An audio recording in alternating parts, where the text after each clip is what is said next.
Second reading what day? Tomorrow, Mr. Speaker. Tomorrow. Right.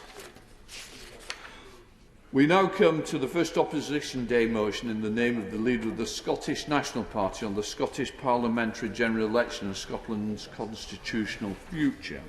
Inform the House that I have selected Amendment B in the name of the Prime Minister. I now call Tommy Sheppard to move the motion. Tommy Sheppard. Thank you, Mr. Speaker. First time negotiating these, actually. Mr. Speaker, thank you very much. This has been a while that we've been waiting for a third-party opposition day, so I'm delighted that today we get to set the agenda. And the timing of this debate could not be more apposite. On the 6th of May, Scotland goes to the polls. There will be a general election to the Scottish Parliament, and the consequences of the outcome of that election could be profound, both for Scotland and indeed for the rest of the United Kingdom. So it is fitting that this Parliament gets an opportunity, perhaps the last opportunity, to debate what it thinks of that before the campaign starts, indeed before the election actually takes place. I hope that today we can have a thoughtful and considered discussion about the political principles that will infuse that campaign and perhaps leave behind some of the more intemperate remarks which are often a hallmark of the campaign itself. In order to understand what is happening in Scotland at the present time, we need to first start with two facts. The first is that Scotland is not a region of a unitary state seeking secession from it. It is, in fact, a country that has been in existence for many centuries. And indeed, it is a nation which, by voluntary association, is part of a multinational state that we call the United Kingdom. The second fact is that in determining how that consent should be given, the people of Scotland are sovereign ultimately in making that decision. Now that claim to be sovereign, has been around for, well, at least 8 centuries, but in the modern era, it was codified in 1989 by the Scottish Constitutional Convention in a document called the Claim of Right for Scotland, which asserted that the people of Scotland have the right to determine the form of government best suited to their needs. Now, for a while, that claim, which underpinned the 20 years of policy and argument that was to follow, that claim was relatively uncontroversial. In fact, even in 2014, the Scottish Conservative Party issued a statement saying that whilst it didn't think the people of Scotland should vote for independence, they very much endorsed and agreed with their right to do so. Indeed, on the 18th of September 2014, the claim was put into practice, and there was a living experience of that right being exercised in the referendum on whether Scotland should become an independent country or not. Indeed, even after the referendum, in 2016, the Smith Commission noted that nothing in its report would preclude the people of Scotland voting to become an independent country in the future, and indeed, as late as 2018, which seems only a blink of an eye away, in this chamber we had a discussion on the claim of right where this Parliament and this House also reaffirmed its commitment to the principle. Now, I remember that debate, and I remember in particular the member for Edinburgh South's contribution, where he felt frustrated and aggrieved because his position was that whilst he agreed with the claim of right and supported it, he thought my party was acting in bad faith because the claim of right had been exercised at the referendum and we did not respect the result and the judgment of the people of Scotland in exercising their self-determination to remain in the United Kingdom. In fact, that is not true. We do very much respect the decision that was taken on the 18th of December 2014. And indeed, had it not been for the will of the people to do otherwise, that might have been the end of the matter for a very considerable period of time. But the fact is that it wasn't. And the claim of right is not something that can exist on the day of the referendum and then cease to exist the day after. If it is a right, then it must exist for all time. It does not have a self-destruct mechanism within it. It is not something that can be invalidated simply by its exercise. I have an embarrassment of riches. I will take the gentleman on the back bench and then come to you, sir. I thank the Honourable Member for giving way.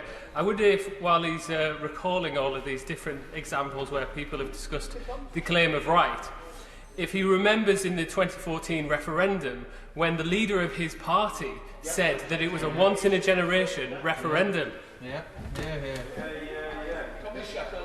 Well, all good things come to those who wait, Mr. Speaker, and I can assure you I will be dealing with the once-in-a-generation tagline later in my speech.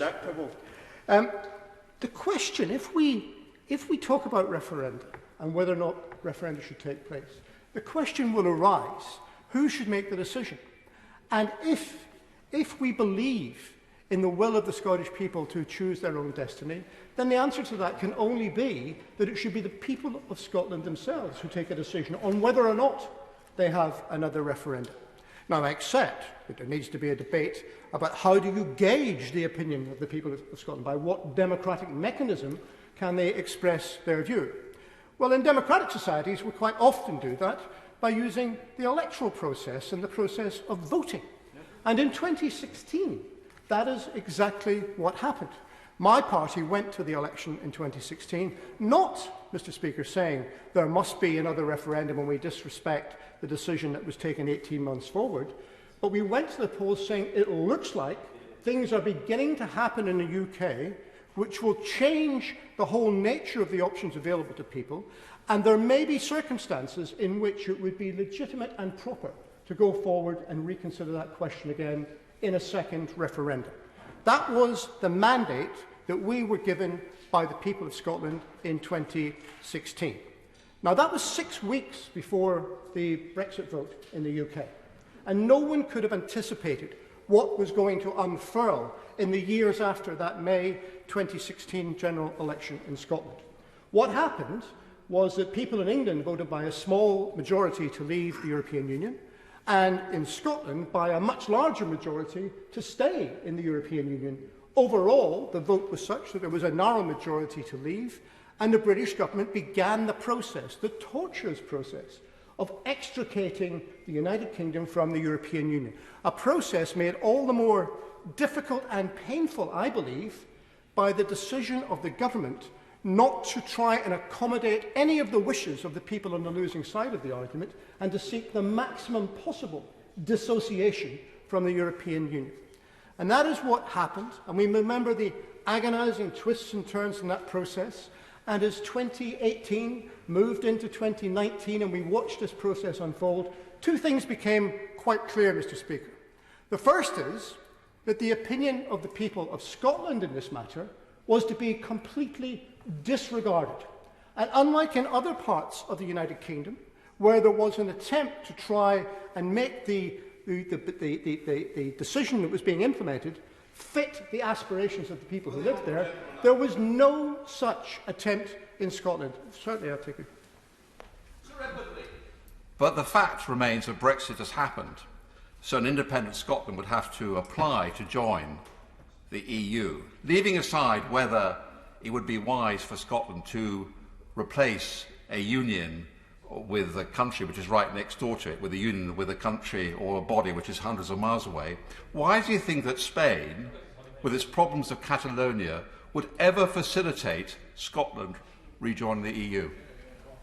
That's not the subject of today's debate, but it only takes a cursory reading of statements from European premiers to see that their mood has completely changed in terms of this debate, and they would welcome, many of them with open arms, a self-governing Scotland into the European Union. But we're getting ahead of ourselves, if you don't mind me saying so, because we haven't yet had the ability to take that decision. So, the Brexit process unfolded. Two things became clear. One was that Scotland's views would be disregarded, but an even more worrying thing was emerging as well, because we saw the British government begin to put in place mechanisms that would replace the jurisdiction of the European Union, which in themselves were centralising political power in this country and reducing the capacity and the competence of the devolved administrations in Holyrood and indeed in Cardiff. So it became clear by the end of 2019 that these two things were making a fundamentally different terrain on which the future of the United Kingdom and the future of Scotland within it should be judged. And it was the determination of the Scottish Parliament by a resolution at that time that the conditions set in the mandate of 2016 had indeed been met, and that that mandate should now be discharged.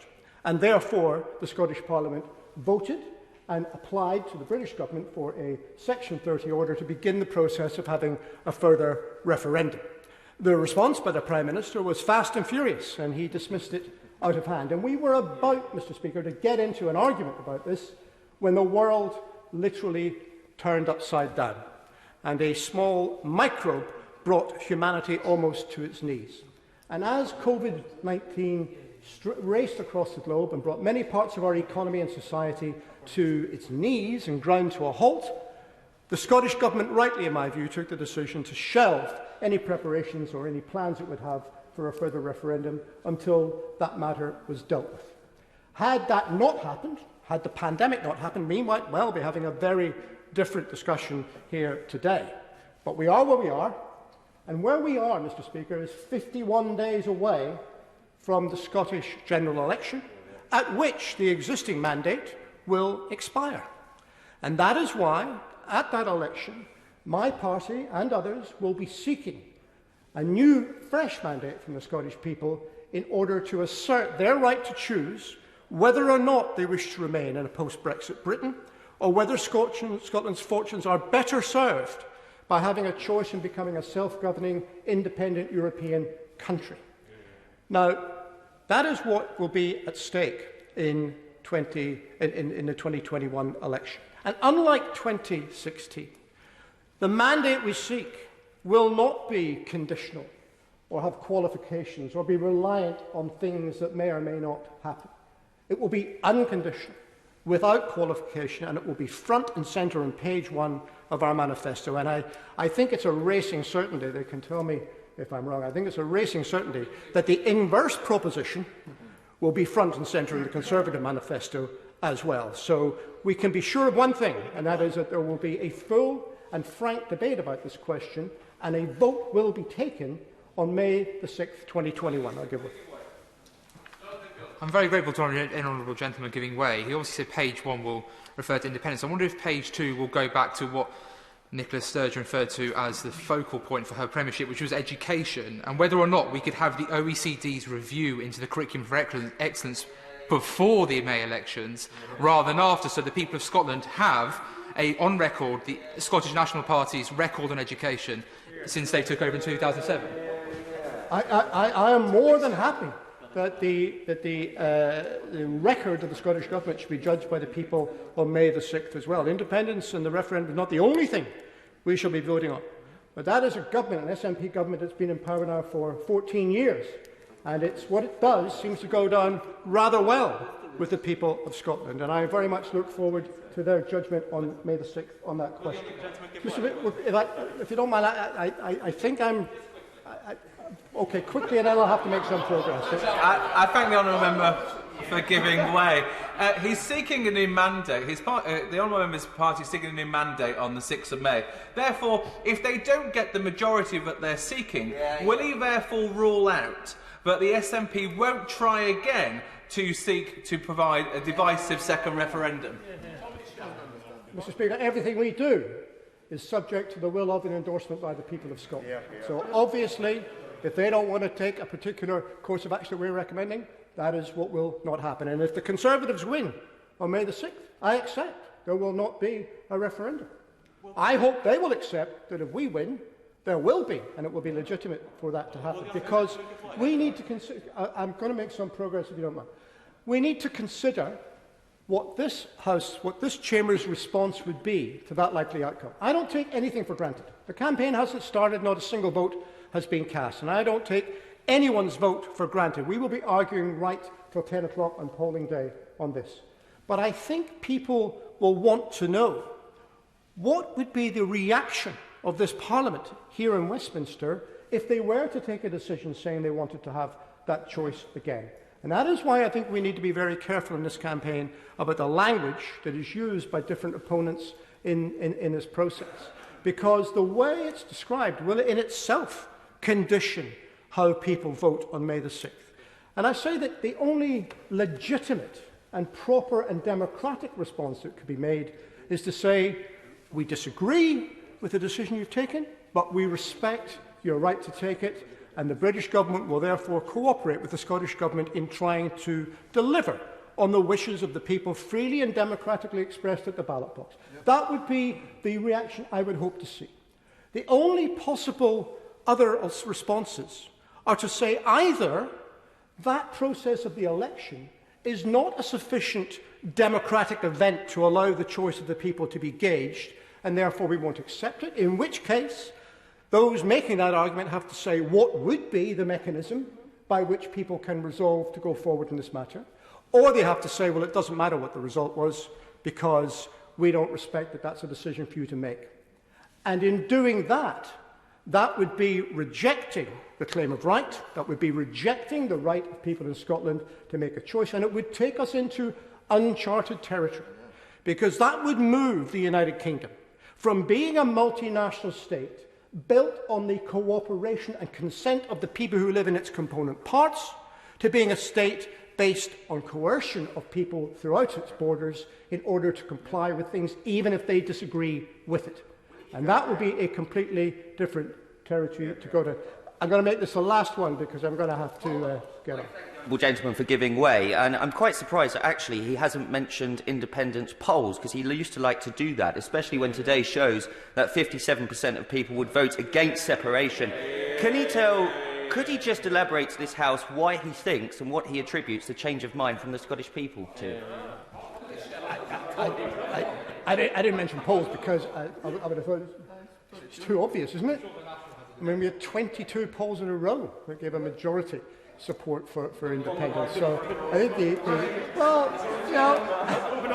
the poll that matters is the one that takes place on the 6th of May, and I think all of us can agree on that. Mr. Speaker, in moving on, I want to deal with some of the themes that are going to come up in this campaign. And this is where I will enjoin some of the comments and questions that were made in earlier interventions. So the first, let me deal with this question of once in a generation, this mantra. The Prime Minister has repeated this ad nauseum over the last 12 months. And sometimes, in some of the iterations in which he speaks, you would think that those words were on the ballot paper on the 18th of September 2014. I accept that the phrase once in a generation was part of the debate, but let us at least be honest with each other about the context in which that was said. It was said invariably by those who were proposing a yes vote for independence as a caution to their supporters that they might not get another chance. It was not made as a promise or qualification to those who opposed independence that it was going to go away forever. And the truth is, we've already dealt with who should decide whether there's another referendum. But the truth is this, and I fully accept this, that had September the 18th, 2014 resulted in a decisive result, and had circumstances not changed, then that might well have been the end of it. But things did change. Opinion did change. And it is for the people of Scotland now to make this determination. The other thing I want to raise, I think I've got to move on. I'm not sure. Am I okay to take some more? It's up to you. It's your time. I'm aiming for a time limit, Mr. Speaker. Yes, please. I'm grateful to the honourable gentleman for giving way. He took his time about deciding on it, but they're nevertheless. Look, Mr. Speaker, this is all well and good, the honourable gentleman trying to explain away this phrase, once in a generation. Here's the point. It wasn't us that said it. It wasn't even the Tories that said it. It was the SNP that said it. And I hope you'll do the courtesy of listening to what I say and what I said earlier when I made it plain the context in which it was said. It was said as a warning to those who supported independence, not as a promise to those who didn't. But actually, it's a moot question. It's a moot question Because it's not for the Prime Minister or the First Minister or me or you to decide on this question. It's for the people of Scotland to make the determination as to whether there should be another referendum, and to do that through the democratic mechanism of electing a Parliament on a manifesto. That is the process with which we are engaged. Mr. Speaker, I've already heard the word separatist raised in intervention, so I also want to deal with this, because much of what we're going to hear in the coming months will be about the long arms of the Union and how, we mustn't turn our back. And this word separatist is used as a dysphemism to suggest that people like myself are somehow insular, self-serving, want to turn our backs on people of England, are not interested in cooperation, are not interested in working together across Britain. Mr. Speaker, it is a lie. It is simply a lie. Nothing could be further from the truth. Getting independence for Scotland is about Scotland having the political capacity to engage with others. It will be the means not of the separation of the Scottish people, but of their involvement across this island, across this continent, and indeed across the world. And also, Mr. Speaker, let me turn to in my final few moments, let me turn to the substance of the amendment. Because the amendment is quite interesting, isn't it? I talked earlier about there appeared to be a consensus around the idea of the claim of right. So a better amendment might have been to leave the existing text, which was drafted in an attempt not to divide the House, but to leave the existing text and then insert the word, however we believe that now is not the time, or whatever. But instead, it doesn't do that. It deletes all of it, including the assertion of the claim of right. And I invite the Conservatives in this debate to make it clear whether or not they still do believe that in the final resolve it should be for the people of Scotland to determine their own constitutional future or not.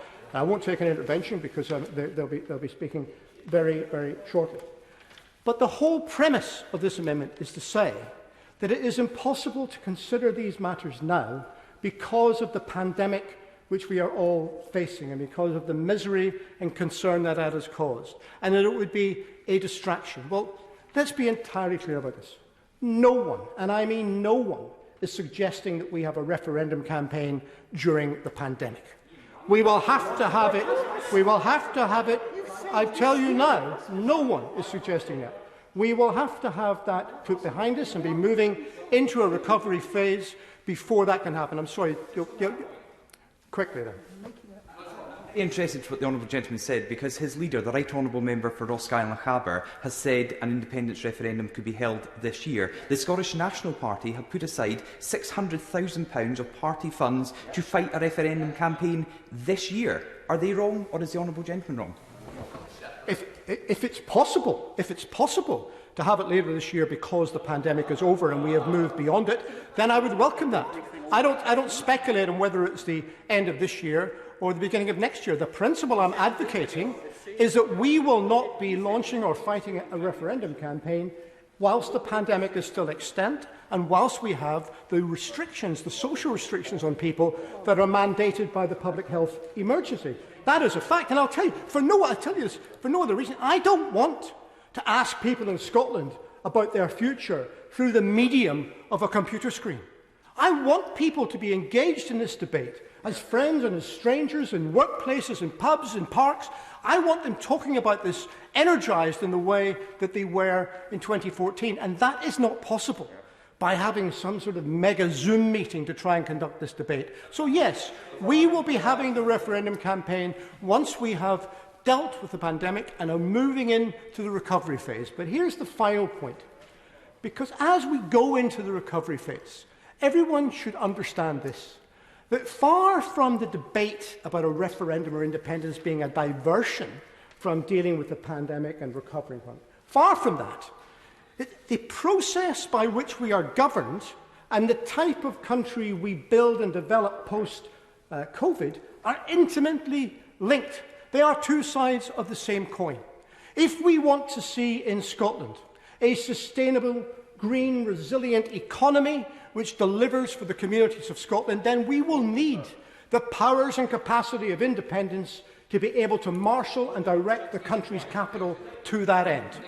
If we want to have a better society with a system of obligation and reward that is rooted in human decency and to see the eradication of poverty in Scotland, then the agency that comes with independence will be critical in delivering that end. And if we want to see Scotland play its full role in the world and take a seat at the top table of nations, where we can argue enlightened opinions, whether it comes from how we treat refugees in the world to how we eradicate nuclear weapons from our shores, then that will require the political capacity of independence. Sorry, I'm finishing. That will require the political capacity of independence. So, Mr. Speaker, these things are intimately linked. It's not a matter of do you postpone a discussion on whether you have an independence referendum in order till you get to the recovery phase. We know the mood music of the UK government. The Chancellor hasn't got a detailed plan yet, but we already know that he thinks the people who are going to pay for COVID should be the public services of the United Kingdom and those who work in them. And we are anticipating another austerity programme coming in the autumn. Well, the people of Scotland don't have to follow that lead. They have the opportunity on May the 6th to vote for the right to choose a better future.